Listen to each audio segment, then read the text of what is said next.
Okay, we are at the laundromat. Just thought I'd show you this. It's very interesting how, I mean, it's just so simple and so cheap. Mine's just finished, like, it's 31 minutes. This one 300 yen, so it's like £1.50 or like, you know, €2 or something. And you basically just, I mean, yeah, you just put it in, and it already puts in detergent. It's 100 yen more.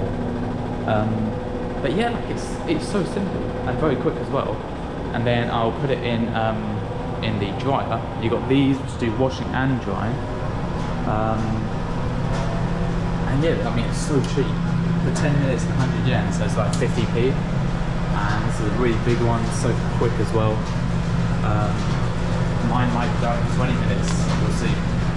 But yeah, it's pretty good. That's the laundromat situation in Japan. And very clean as well. So yeah, I really recommend it. Maybe this is exactly what you guys have in your country as well.